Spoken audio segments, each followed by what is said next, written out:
Chapter 6. And some man Mark Otway was indeed. Tall, well-built and still fit. As a boy his first sport had been rugby. Having made it into the all-black squad, he had become disenchanted, he said, by training which started to include teaching how best to damage an opponent when tackling him. As a result, he had dropped rugby and turned to his second sport, tennis. At tennis, in 1954, he had been a Wimbledon semi-finalist in the mixed doubles event.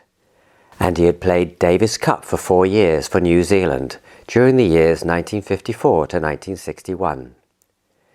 So here was this big man, always smiling confidently, cracking jokes, the life and soul of every party.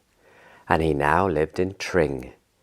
And somehow I was now captain of tennis at the Tring Tennis Club. Mark started appearing at the club, looking around, giving advice when he felt inclined, or more likely, when he felt the good name of tennis was being insulted by some of our tennis play. He pointed out that none of us had a good cross-court backhand. By the time he had finished with us, even if the rest of our tennis was rubbish, we all had great rolled cross-court backhands. Seldom did he have a racket with him. Typically, he would ask to borrow some lady's racket. One day I played against him and a lady's racket he had just borrowed. In half an hour I didn't win a point. Noticing my polio left arm and the fact it meant my service throw was uncertain, he started coaching to give me a really effective spin service. And he taught us how to attack the training wall, moving in after ground stroke to half volley to volley. News of this big, confident New Zealander started to spread. Nearby, in our neighbouring county Buckinghamshire, the Aylesbury Tennis Club started reverberating with rumours. Who's this Mark Otway swaggering about his New Zealand Davis Cup experience? We hear he pours scorn on the abilities of county players compared to his Davis Cup players. So the friendly malice started, and it wasn't long before Aylesbury challenged Little Tring to a men's doubles match. And they planned to field county players just to see what this man Otway was made of. Well, a challenge is a challenge, so without much confidence I accepted. Mark started appearing with his own rackets and put us through some Davis Cup training. We asked who he would like to have as a partner. To our considerable surprise, he picked an older player who was well into his 40s. "I'll get them to put the ball up and he'll put it away," said Mark simply. As a second couple, we had a couple of good youngsters who adored from afar Mark's beautiful wife, Beau, and would play their hearts out. David Thallon agreed to partner me to make up the third couple. The match was to be played at Tring. Come the day, the weather was dry and windless, and so we started what was to be the best of 3 sets against each couple. After half an hour or so, David and I were still in the first set, slogging away hopefully. At most we hoped we might win one match, when, above the noise of the match, we heard Mark swear. Now, while he was loudish, a party man, I had never heard Mark swear. It was just not his trademark. What was going on, we wondered. Mark and his partner had lost the first set. Mark swore, and then he went mad. He and his partner won the next 2 sets against the county players, 6-love, 6-love. They beat the second couple, 6-love, 6-love. The formality against the third couple ended 6-love, 6-love. Meanwhile, our second couple managed to win 2 of their 3 matches. The match was over. Little Tring had beaten mighty Aylesbury. Whether David and I won a match is uncertain. It didn't matter. We weren't needed. "There you are," said Mark later. "What did I tell you?" We had quite a party that evening. Meanwhile, not only was my performance at work vital to us, but also I had nagging at me the importance of getting qualifications. Following up the correspondence coursework I had done in Kenya, I prepared myself to take the diploma in marketing and to generally reinforce my day-to-day workability with relevant studies and training. I got permission to go on the Development of Executives course at the British Institute of Management, BIM Training Centre, followed by their Export Management course. The Deputy Director at the BIM Training Centre advised me to move my studies towards finance. So I bought what seemed to be a relevant book, read it twice, and decided I didn't understand a word of it. Next time Dad visited us, I raised the matter with him. "Let's have a look," he said. And in less than a couple of hours he'd explained the basics of it all to me. He was a natural at simplifying and explaining. I entered the 2-year, 2 hours a week night course at Dacorum College in Hemel Hempstead. More than this I couldn't see myself finding time for. At the end of the course I was given the Shell Prize for Best Student. At Cooper's, sweeping changes were taking place. BW, who had been managing the subsidiary, Cooper's, on the long reign, decided it was time to shake things up. In came Andrew Gray, AAG, as managing director. A sloppily spoken, heavily built man, he'd had a good war, of course, earning an MC in France. Other than that, in BW, he seemed only to have been a production manager. Also from BW, in came Peter Upton, who could be charming, but had an uncertain temper. He had been agitating for a broader job than his company secretary experience. His assistant, a bright lawyer, was Lynn McNeely, ALM, tall, lean, stiff-mannered. Peter Upton and ALM squeezed out JKW into a non-job, from which he soon retired. ADR was asked to head up a new strategic planning department. I was to report to ALM, who made it clear he expected me to develop my tactical marketing ideas and recruit staff as necessary. ALM was younger than I was, which was a shock, and he was also extremely quick-minded. I thought I'd worked fairly hard in my life, but never had I worked like I did then for ALM. He had a clock on the wall facing his desk, and therefore behind the person he was interviewing. His eyes would watch the clock, and when one's time was up, he would close the interview. Anyway, he seemed to expect me to move quickly to develop the product's marketing effort. That was exciting. Top of my priorities was still the Cooper-Matic. I advertised for a product executive. You had to be in charge of someone to call yourself a manager. Until then, you were an executive. At the recruitment interviews, I produced a Cooper-Matic, told each candidate what it would do, gave him a few minutes to read some promotional material, and then asked him for his ideas. Head and shoulders above the other interviewees was Laurie Phillips, a Jewish lad with useful advertising experience. So Laurie was my first recruit. His job was to develop the Cooper-Matic markets and profits. Meanwhile, in Canada, Arch Street had been in contact with the pest control industry. He arranged an afternoon meeting of pest control operators, PCOs, in a large hall. I was to make a presentation and demonstration of the Cooper-Matic on the stage at the end of the hall. Arch's salesman, Alan, and I spent the morning preparing behind the stage curtains. Then we went for lunch. When we returned, the hall was gratifyingly about 2/3 full and still filling. "Okay, Ian," said Alan, "now we test the demonstration equipment again." "But we tested it all this morning." "Yes, and now we test it again," he said. And we did.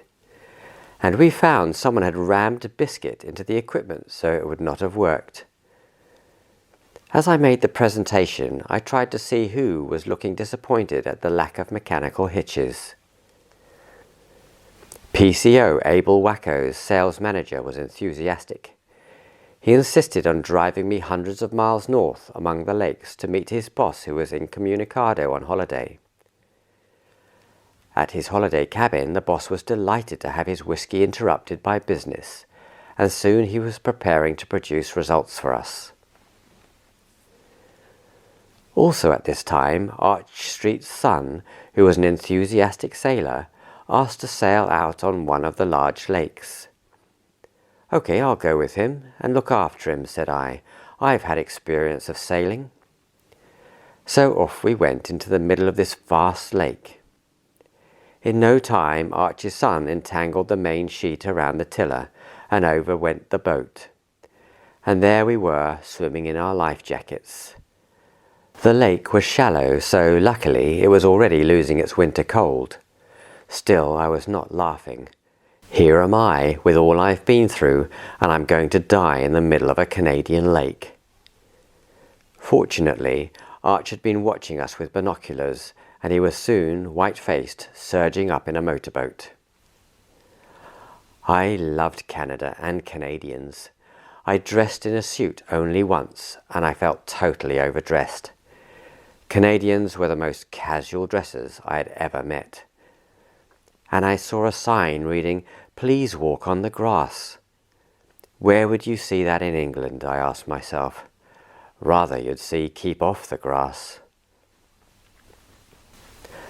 At Expo 1957 in Montreal, there were 62 participating countries. The British pavilion was white, windowless, with a large three-dimensional Union Jack on top of a tower. Impressive. The interior was designed so that visitors would follow walkways through the pavilion at various spots experiencing a taste of Great Britain, whether it was music, industry, or zany British humour, or even a cup of tea. I was walking through behind a Canadian family, the father who had been in Britain in the war, his wife, and their 2 teenage children. We came to the section where the Beatles music was being played, and there were filmed clips of some of the Beatles' Liverpudlian humour.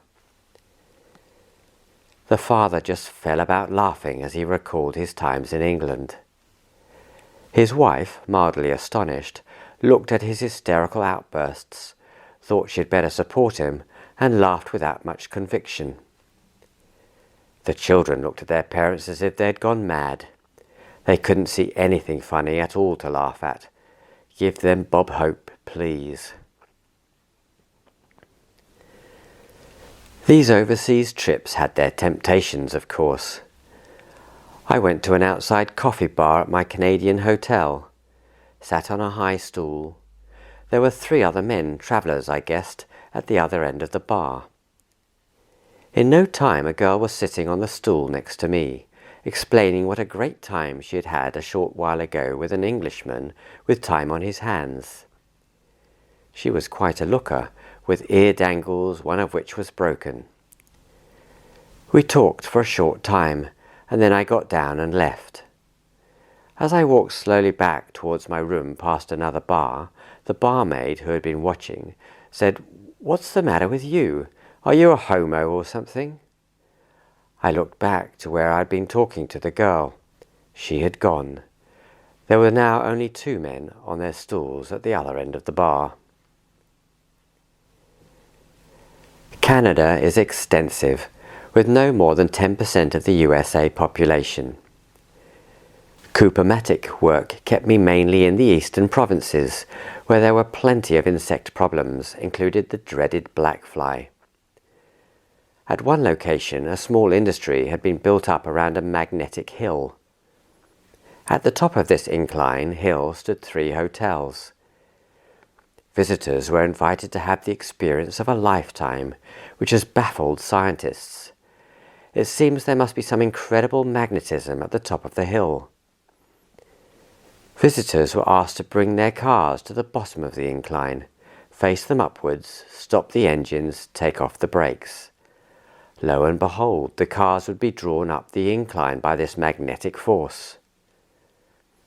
Unfortunately for me, from the years in East Africa, my eyes had become attuned to mountainous surrounds. I could see, in fact, a visual hallucination. The incline that appeared to be upwards was actually a downward slope. Back in Berkhamsted, Laurie was starting to live the Coopermatic. He invited Jane and me down to Brighton to his wedding. We had never been to a Jewish service and found it really moving. I would never forget the singing intonation of the rabbi. Goodness, do they all sing as well as that, I wondered. At my old office, there was some gossip developing. I listened in. "That Chris Pawson is a dark horse," said one. "Yes, I saw her," said another. "She's a bit of all right, but who is she?" "Dunno, and Chris won't say a word about her." Well, never one to miss out on a bit of scandal, I started some quiet inquiries. It appeared that the trilingual Chris, the export department's man behind the Iron Curtain, who had learnt his Russian during his national service, now had a girlfriend. She was a blonde, in her mid-30s, and she served behind the bar at the Crown in Berkhamsted High Street. Well, nothing ventured, nothing gained. I eased my way into the bar at the Crown and saw, to my complete astonishment, the target of these rumours was Sheila. Sheila, who had been 17 years old when in 1952 I first saw and met her playing tennis in Kenya. Sheila, whose brother I had known, who had been killed in the Kenya regiment fighting the Mau Mau. Sheila, who, reverse stick, had carved a hockey ball past my ear when I was goalie for Nakuru Athletic Club. She was married at that time and had 2 children. Now she was a divorcee, sharing the children with her ex-husband, who lived in the west of England somewhere. It seemed that, as fast as I drew away from Kenya, extraordinary coincidences were nagging at me, pointing out that my second home still survived. However, it was West Africa that continued to be my responsibility.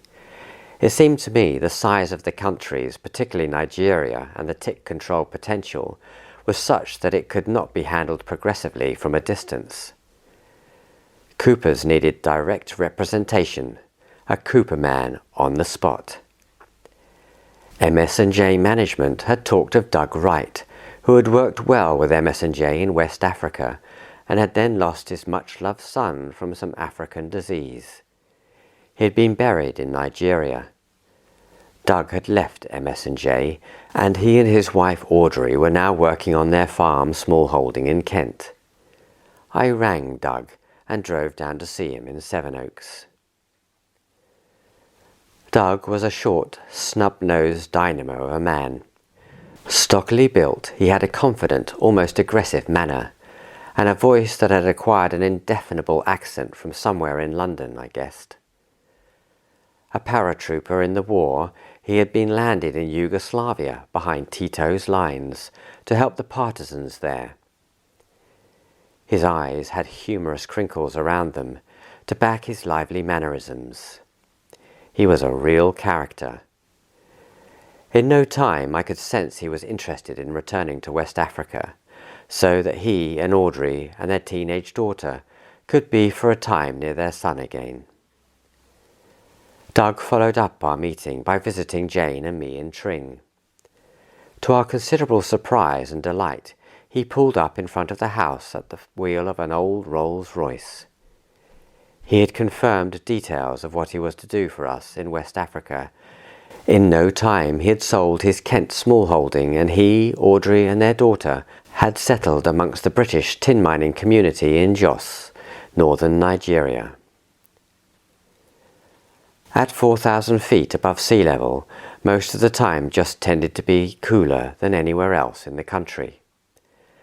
And the family would be surrounded by British miners of tin and other minerals. It all seemed sensible.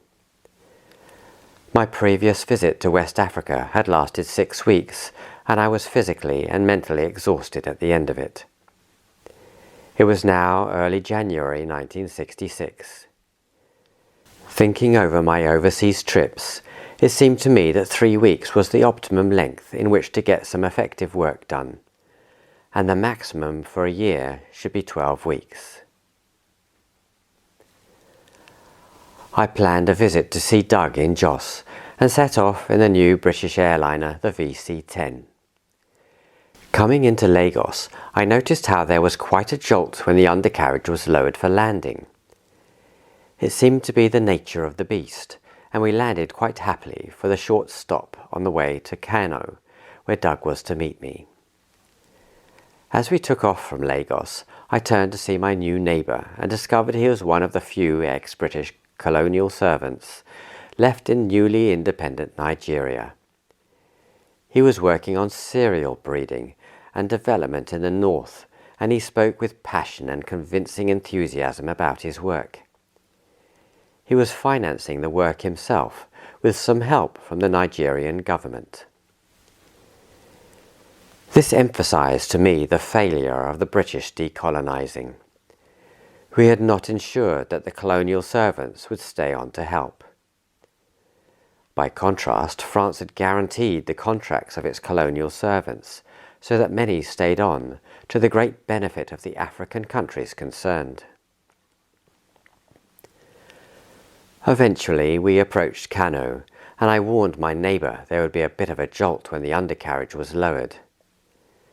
In the event, there were gasps and screams from passengers as the plane leapt about the sky. "Oh, don't worry," I assured my neighbour, "the VC-10 does this." I discovered later that at that moment some undercarriage had stripped off that VC-10. The airliner was grounded in Kano for some days.